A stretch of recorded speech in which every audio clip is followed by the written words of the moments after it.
Hey guys, Josh here, and I have been using the M1 MacBook Air for about 4 months now, so here is my long-term review. Now, this is the base model of the MacBook Air, so it comes with the M1 chip with an 8-core CPU, 7-core GPU, and a 16-core neural engine. You also get 8GB of RAM, 256GB of solid-state storage, a Retina display, the Magic Keyboard, a Force Touch trackpad, and 2 USB 4 ports. So by now you have probably seen all the benchmarks showing just how much faster the M1 Macs are than some other computers that cost 2 to 3 times as much, and that's all great, but all that matters to me is how it performs with the apps that I use on a regular basis. And so far it has crushed everything that I've thrown at it. Xcode and the iOS simulators run almost flawlessly, and rendering and export times in Final Cut Pro are super fast.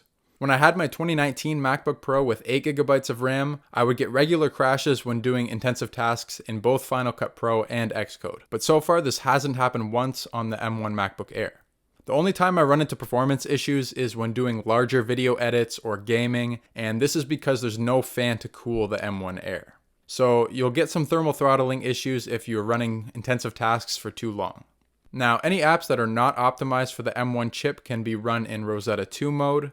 And there's really no setup for that, it sort of just happens automatically. So all the same apps that you would use on an Intel-based Mac will still work here. As a developer, this was a big deal for me because I was able to restore everything from my Intel-based Mac using Time Machine, and everything worked perfect without any additional setup. So overall, performance is incredible, and it beat my 2019 MacBook Pro in pretty much every way.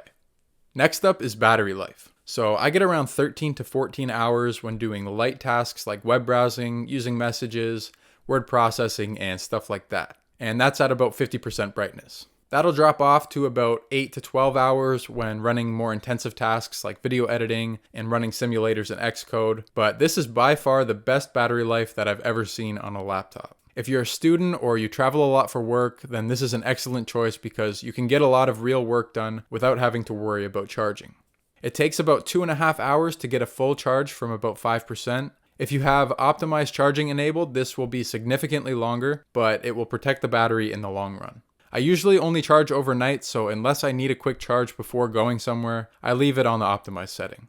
Since the M1 chip uses the same type of architecture as the processors that power the iPhone and iPad, you can run iPhone and iPad apps directly on your Mac. You won't find all of the same apps there, but if the developer has allowed it, then you'll be able to download and run them without any issues. As far as the design goes, nothing has changed here from the previous generation MacBook Air. It still has that sleek aluminum wedge design that looks great with the 4 rubber feet on the bottom and the reflective Apple logo on the back. We still have only 2 Thunderbolt USB 4 ports on the one side, so a dongle is a must-have, and then on the other side is just a headphone jack. Then we have that 2560 by 1600 Retina display. It's not quite as vibrant as some OLED screens on some newer laptops, but it has some amazing color accuracy. Whether you're doing color-sensitive work in Final Cut Pro or Photoshop, or just streaming videos on YouTube or Netflix, it's one of the best displays out there. At 400 nits, it could be a little bit brighter, and I sometimes find myself going to turn the brightness up, only to find out that it's already maxed out, but besides that, it's been perfect for me. The bezels are also still pretty thick, so I hope to see thinner bezels in the next refresh of the M1 Air. The keyboard is a huge improvement for me. Coming from the 2019 MacBook Pro with the butterfly keys, the Magic Keyboard is much more responsive and overall just a much better typing experience.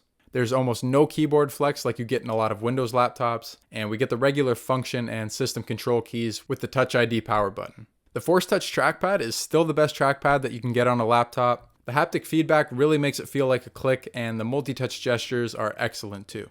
There are, however, a few drawbacks to the M1 MacBook Air. First up is gaming. While the Mac can easily handle games that are optimized for Mac OS and the M1 processor, most games are built for Windows. And while you could previously run Windows on a Mac using Boot Camp, the M1 Macs don't support this anymore. So not only can you not play some of the biggest games, but any software that only runs on Windows cannot be used without some sort of virtualization software. So if you're looking for a laptop for gaming or need to run software that only runs on Windows, then this might not be the best choice for you. Another issue is that, again, there is no fan on the M1 MacBook Air. So if you're going to be running CPU and graphics intensive programs for long periods, if the system gets too hot, it's going to throttle and you'll lose some performance. In this case, you'll be better off going with the M1 MacBook Pro. But so far, the only time I've been able to get it to throttle is when gaming.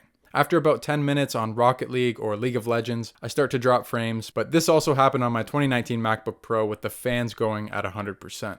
It's pretty crazy, but this M1 MacBook Air has been better in almost every way over my 2019 MacBook Pro. With a starting price of just $999 in the US or $1299 if you're here in Canada like me, it beats out pretty much every other laptop anywhere near that price. You get excellent battery life, great performance, a really good display, solid keyboard, and a great looking and ultra portable design. For me, that checks all the boxes for a great laptop, and I have no issues recommending it. So if you want to pick one up for yourself, I will leave a link in the description below the video. And that wraps it up. If you found this video helpful, then make sure to smash that like button, and if you want to see more videos like this, then be sure to subscribe to the channel. And as always, thank you for watching, and I'll see you in the next one.